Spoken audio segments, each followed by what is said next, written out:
Shabbos Daf Nun Vav is the last daf in Parak Bameh Behema, the 5th chapter of Masechel Shabbos. The entire daf discusses the places in the Torah where the Torah tells us that a very holy tzaddik did a very serious avera, and the Gemara will tell us in the name of Shmuel Bar Nachman, the name of Rav Yonasan, that he didn't actually do the avera as it's described.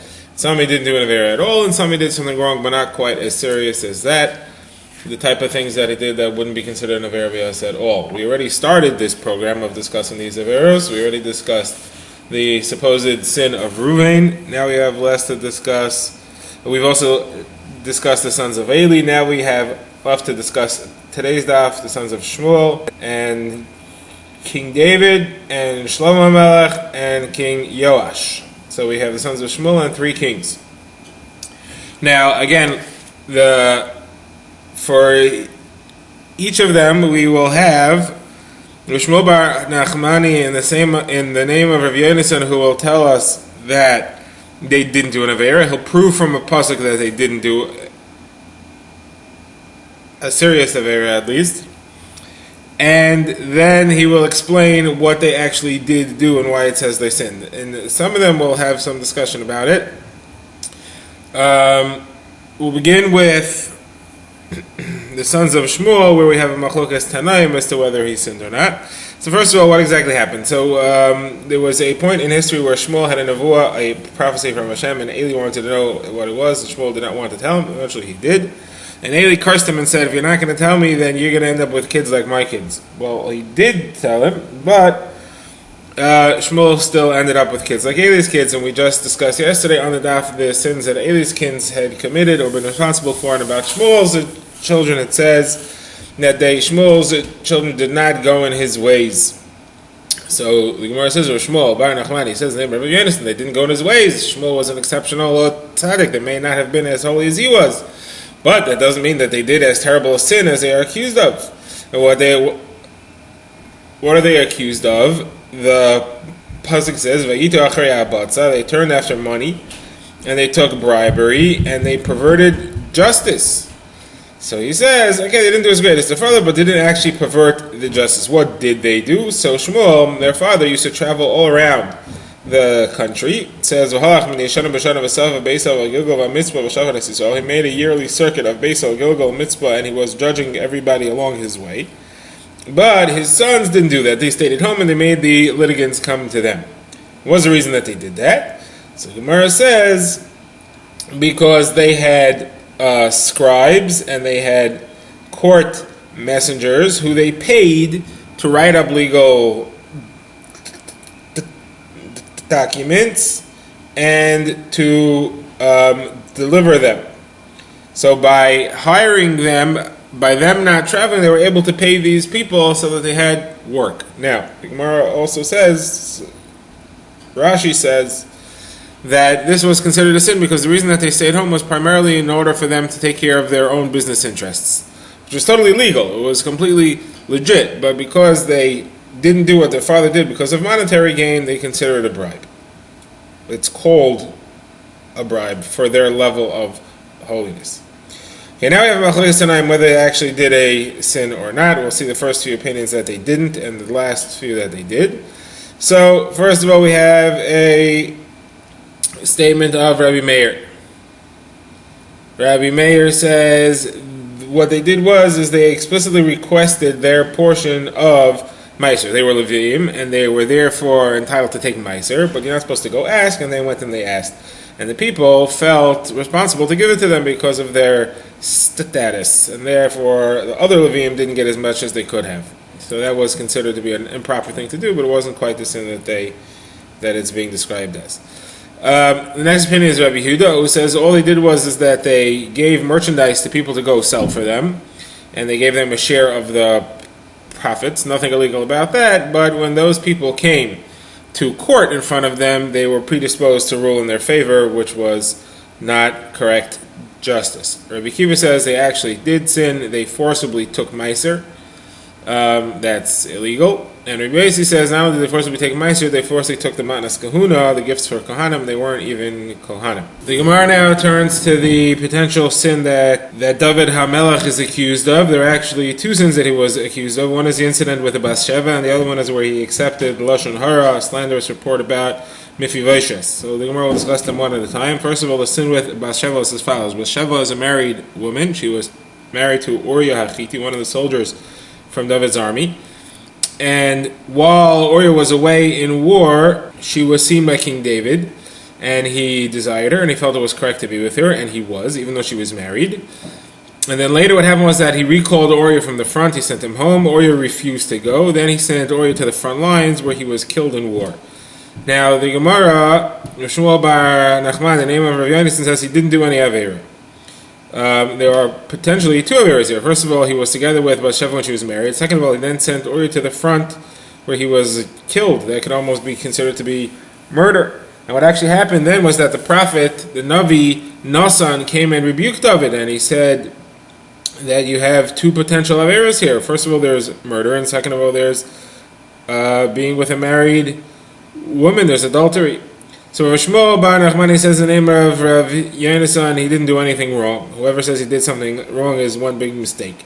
How do you know? Because the pasuk says, "Vayhi David l'chol dorachav ma'askav Hashem yimah." It says that David was successful in all his ways and Hashem was with him. It wouldn't say that Hashem was with him if he committed these two grievous sins. Now, Rav Shmuel bar Nachmani therefore says the name of Rav Yonason. What actually happened was that every soldier in the army of David had a policy that they gave a conditional divorce to their wife when they went to war.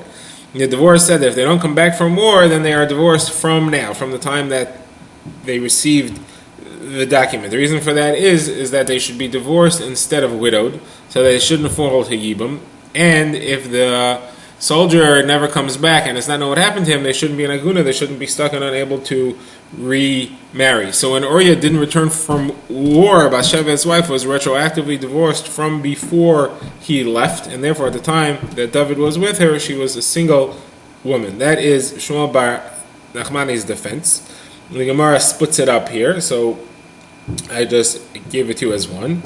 Then we have a Rav. Rav quotes Rebbe. Rebbe was a descendant of King David, and he defends the actions of the king verse by verse, phrase by phrase, in Nasan Hanavi's rebuke. So he says as follows. The prophet comes and he says, Madua bazisas dvar Hashem lasas hara, why have you come and despise the word of Hashem to do that which is evil? So Rebbe says, all along, whenever you find kings to do something wrong, it says vayas hara, and he did evil. Here it says to do that which is evil. He didn't actually do anything evil. He wanted to do something which is evil. He had a desire to do that which is respect, which is wrong. We also find this is said also by Shmuel bar Nachmani, but he never actually did it. He didn't actually do anything wrong because there was nothing that he did that was wrong because she was divorced. Now, Nasan says further, Nasan Hanavi says further in his rebuke to David, Es Uriah Achiti hikisa b'cherev, you struck Uriah the Chiti with a sword. So that sounds like murder, that he murdered him by sending him to the front lines. So Gemara says, Rebbe continues and he says it wasn't wrong because you had the right to kill him because he rebelled against you. What rebellion did he do? Because you sent him to go home and he refused to go. And he said, how could I go home when my master, Yoav the general, is out there at the war? Now he shouldn't be referring to anybody as his master besides for the king. So by doing that, he made himself rebellion. It sounded like he was rebellious. It sounded like he was accepting Yoav as the king instead of the real king. And also by refusing to follow his instructions. So therefore he sent him to the front. But what did Nasan Hanavi mean when he said you struck him with the sword? He meant you should have had Sanhedrin judge, or you should not have accepted it upon yourself. Even though the halacha is that a king can commit anybody to the death penalty without Sanhedrin, in this case it didn't look proper because then he was together with that man's wife, so it looked very suspicious. So he should have sent Uriah for judgment by Sanhedrin instead of sending him to the front lines himself.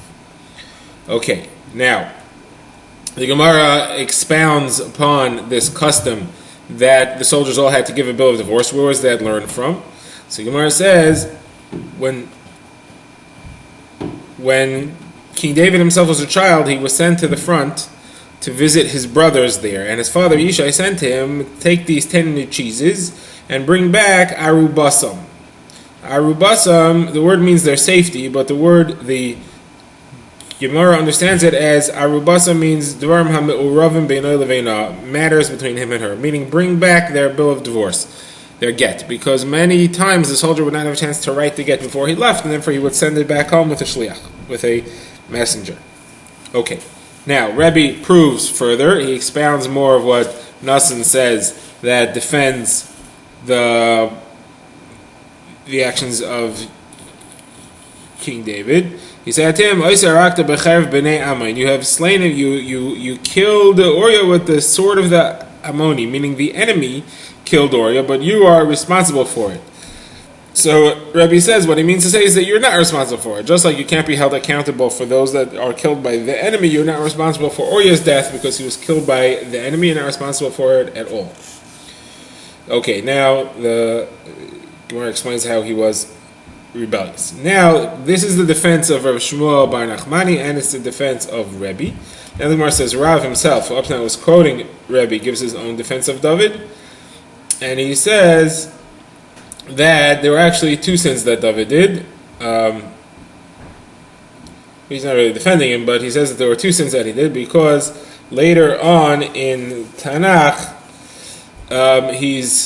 it says that David did only one thing wrong in his life, and that is Dvar Uriah Achiti. The Pasuk says he never did anything wrong besides for the matter of Uriah Achiti, which means that at least the Bathsheba aspect of it was not a sin at all. I think Gemara asks, what do you mean, Rav? But Rav elsewhere said that there was another sin that David did, that he accepted a slanderous report. He accepted Lashon Hara. So Gemara says, you're right. There's a contradiction in Rav here. There were really 2 things that David did wrong. One is the issue of Uriah Achiti, that he sent him to the front line, was not 100% correct. He should have had Sanhedrin to take care of it. And the other one is that he accepted a slanderous report. Now the Gemara goes into the discussion of the slanderous report. What happened over here? So what actually happened was as follows. When David became king and his kingship was affirmed, he began to seek out the descendants of his friend Yonasan. Yonasan was the son of the king before David, whose name was Shaul. Yonasan was great friends with David, but Shaul, Yonasan's father, was constantly trying to kill David. Now, what David had done was that he had promised Yonasan that he would take care of his descendants. Yonasan had died in war. So when his kingdom was established, he went looking for the descendants of Yonasan, and first he found a slave of Yonasan's, whose name was Tziva. And he asked Tziva, is there any descendants left? And Tziva said, yes, there is a man by the name of Mephibosheth. So the Gemara, first of all, says that Mephibosheth lied about him. Okay, the Gemara, first of all, says that Tziva lied about Mephibosheth when he first spoke to David. He said, there's this fellow Mephibosheth, and he is staying in the house of Macher ben Amiel in Lo Devar. Lo Devar, the Gemara interprets as meaning is that he said to him, Below Devar, he has no words, meaning he has no knowledge. He's a fool. He has no Torah knowledge at all. And then the Gemara says the king sent and he found him in the house of Milo Devar. He took him Milo Devar. Milo Devar is from the word full. Milo means full of words, meaning he found that Mephibosheth was not a fool at all, was a great Talmud Chacham. Okay, now what was actually the slanderous report? So what happened was that later, the son of King David, whose name was Avshalom, rebelled against his father, and he chased him out of Yerushalayim, and he had to flee into the wilderness, and later he came back and he was restored. But while he was fleeing, Tziva fooled Mephibosheth, and he sent him away. Mephibosheth had wanted to join David, but Tziva fooled him and he sent him in the opposite direction. Then Tziva, came to David and he said, Mephibosheth is joining the opposition. That was the slanderous report. That was the Lashon Hara. And the Gemara says that when he heard that, when David heard that, he granted all of Mephibosheth's possessions to Tziva the slave. Okay, so that's how Rav explains this all. Shmuel has a different approach, more defending of David. Shmuel says that he didn't actually accept the report from Tziva. He saw on Mephibosheth himself that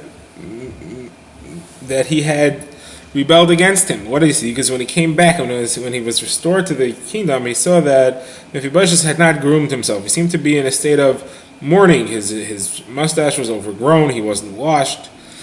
So he understood that Mephibosheth was mourning that David had returned because he had joined the opposition. And that's why he confirmed that Mephibosheth's possessions should be given to Tziva, the slave. Until then, it wasn't actually confirmed. So now the Gemara says what was actually happening. Mephibosheth had been in mourning because that David was thrown out. And he was now rejoicing. He hadn't groomed himself yet, but he was now rejoicing that David had returned. But David misunderstood, and therefore, what David did was he confirmed the granting of Mephibosheth's possessions to Tziva. So Mephibosheth explained to himself. He said, "No, I'm now so happy that you are returned. I had originally been in mourning that you were away." So the king he didn't 100% accept it, so he said, "You know what, you and Tziva shall split it." So that made Mephibosheth upset. And he said, "You know what, let him take all of it, because the king is returning in peace to his house." So that could have been interpreted as that he was so happy that the king came back that he said, "You know what, let Tziva take all of that." The Gemara says that's not what he means. He meant that I'm complaining against Hashem. My complaint is not against you, my complaint is against Hashem, because Hashem obviously decreed that I should lose my field. So that was a mistake on Mephibosheth's part to complain against Hashem. Now, the Gemara brings another proof that he complained against Hashem in Sefer Divrei Hayamim, which repeats the discussion. It refers to Mephibosheth as Meriv Baal. Meriv Baal means he fought with his master. Who fought with his master? Mephibosheth. He fought with his master by arguing with Hashem, by being upset and complaining that he had lost his field. Okay, now the Gemara says he was called Natza Bar Natza, the quarreler, the son of the quarreler. He was a quarreler, and he was a grandson of Shaul, who also argued with Hashem. When did that happen? When Shaul was sent to kill Amalek, and he passed through a valley, and he thought about the mitzvah of Egel Arufo, where we take tremendous responsibility for a single individual who died. So Shaul said, "How could it be that we should kill Amalek, men, women, and children? It doesn't sound like it's the right thing to do." So the Gemara therefore says that he was arguing with Hashem there. He was a quarreler, and his grandson Mephibosheth was also. So now the Gemara says Rav, who had said that it was a mistake that David made, that he accepted Tziva's report, even though Mephibosheth had explained that Tziva fooled him. So there was terrible results to that. The result of that, the kingdom was split. When Shlomo had died, his son Rechavam lost half the kingdom to Yeravam. Yeravam was a servant of the house of Shlomo. So just like what David did was that he took Mephibosheth's property and he split it with his slave, the kingdom of Shlomo was taken from the master and split with the slave, and that was why the kingdom of Klal Yisrael split into Malchus Yisrael and Malchus Yehuda. And the Gemara says that had David not accepted that report, the Malchus would have never been split, the kingdom would not have been split, and that split eventually led to idol worship because Yerovam set up idols in the north, and that eventually led to the exile from Eretz Yisrael. None of that would have happened if not for this Lashon Hara that David accepted from Tziva. The Gemara now discusses the supposed sin of Shlomo HaMelech. About Shlomo HaMelech, it says that when he became old, his wives, he was married to 1,000 women, each of foreign nations, mostly of foreign nations. The custom then was that when a king signed a treaty with a foreign country, he sealed it by marrying the daughter of the king of the foreign country. So Shlomo had 1,000 wives. So it says that his wives turned his heart away from Kadosh Baruch Hu, and he built altars to avodah zaras, to idols, to pagan gods. So Gemara says again, Rav Shmuel Bar Nachmani is the name of Rav Yonasan. He didn't do any such thing. The only thing that he did was that he was not as great as much of a tzaddik as his father. Like it says, David Aviv. He was not as great as his father. That clearly shows he wasn't quite as great as his father, but he wasn't so terrible that he was a idol worshiper. So now the Gemara wants to know, so how do you explain all the psukim that says the terrible things that Shlomo had done? So the Gemara quotes Rabbi Yonasan, who explains them bit by bit. First thing it says is that in Shlomo's old age, the Nashav Hituas Levava, his wives turned his heart away from Hashem. So Yonasan says they turned his heart. That doesn't mean he actually did anything. They turned his heart, but he didn't actually do. The next thing it says is that he built an altar for Chemosh, the god of Moab. Someone says he didn't actually build it, he just he thought about it, but he didn't actually get around to building it. Then the Gemara says, well, what do you mean? How do you know that? It says because it says Yivne. Yivne means he will build it, but he didn't actually build it. So the Gemara says, hold on a second, what about Yehoshua? It says Yivne Mizbeach. It says that Yeshua Yivne Mizbeach to Hashem, but that he did build. So don't tell me Yivne means he didn't, because Yehoshua used the same word, and he certainly did build his Mizbeach. So Gemara says, okay, so here's what it means. Here's how you know that he didn't actually build it. Because later, many years later, King Yoshio destroyed all the Mizbechos, all the altars, the Bamos, and it says that he destroyed the one that Shalom Melech built on Har Hazeisim. Now that can't be, because all the altars to Avodah Zarah were destroyed before him. They were destroyed by Yehoshaphat, and they were destroyed by Asa, other holy kings, tzaddikim kings of Yehuda. So Yoshio didn't destroy. Yoshio destroyed everything that was built after them. But the Torah gives him a credit as if he destroyed it, because he wiped out everything that was left. And therefore, in the same way, the Torah gives credit, or rather blame, to Shlomo as if he had built it, even though he didn't actually build it. Okay, so that's how we understand the psukim. But what actually did happen? Why is he held responsible? Because his wives brought Avodah Zarah, and they did build these altars, and Shlomo let it happen. He let it happen. It didn't protest, and therefore he's held responsible for it. Okay, now the Gemara says it would have been better for Shlomo to never be king, to be a laborer, and not only to that, to be a laborer in the house of an Avodah Zarah, rather than have the Torah write about him, Vayas hara b'nei Hashem, and he did evil in the eyes of Hashem. There's nothing worse than that. Okay, now what happened with the wives actually? So Rav Yehuda says in the name of Shmuel, what actually happened was that, for example, Shlomo married the daughter of Paro in one of his great treaties, and she came in to the country. She brought 1,000 musical instruments, and she showed him, this one plays for this pagan god, and this one plays for this idol, and he didn't say anything. He let her. The Gemara says further, in the time that Shlomo HaMelech married Bas Paro, that was the seeds of the destruction of the Beis HaMikdash were planted. What happened? The angel, the Malach Gabriel, came and put a humongous pole into the Mediterranean, and sand eventually grew around the pole until it formed an entire peninsula, which later became the Italian peninsula, and the city of Italia Rome, which is Rome, the tremendous city of Rome, the seat of the Roman Empire, eventually grew upon that land. So that all began on the day that Shlomo married Bas Paro. Now the Gemara says that when Yeravam put the 2 golden calves, the 2 idols in the north, that landmass was already completed, and then the actual construction started. The first hut was put together at that moment in Italia of Yavam.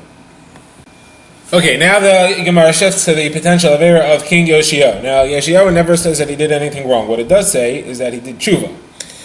When he was 26, he became king when he was 8. When he was 26, Chilkio, the Kohen Gadol, found a Sefer Torah in the Beis HaMikdash. Yoshio carefully read it, and he learned all of the halachos, and he turned all of Klal Yisrael to tshuva. So the Gemara says that Rav Shmuel Bar Nachmani, the name of Rav Yonasan, says he never actually did anything wrong. He actually kept Kol Torah Kula even before then. So why does it say that he returned, that he did tshuva if he didn't do anything wrong? It means that when he turned 18, he decided that all the judgments that he had made as king were not correct, because midrabanan, one should not judge when he's under age 18. So anything that he did from age 8 when he became king until 18 when he realized that he should be doing things he returned from his own wealth. He returned all the money that he had ruled should be taken away from litigants who came before him. And you know that it's his money that he used, because it says b'chol ma'odeh, with his own possessions. Now, this is the opinion of Rav Yonasan. However, Rab says that he did do real tshuva. He had not been doing correctly beforehand, before he found the Sefer Torah. And how do you know that Rav holds away? Because Rav says there was no greater person who did tshuva ever in history than Yoshio, and one person in our generation. So you see that Yoshio was a sinner, but he did do tshuva. So Gemara says, who is this one in our generation? So Gemara says, Rabbi Yirmiyah has a father. His father's name is Abba. It's him. Or maybe it's that father Abba, maybe it's his brother, whose name was Acha. Acha, the brother of Abba, the father of Yirmiyah. Now the Gemara says, Rav Yosef says, there's another person who did great at tshuva, and it's Ukvan, the son of Nehemiah, the Reish Galusa, the head of the Kehila, and he's the one who's called Nasan Tzutisa, Nasan of Tzutisa. Rav Yosef says, I was once falling asleep in shir, in class, and I had a dream, and I saw an angel, a malach, stretch out his hand and accept this Nasan's tshuva. This is the end of the daf, and it's also the end of the Perek Behema, the Perek Behema, the fifth Perek of Masechta Shabbos.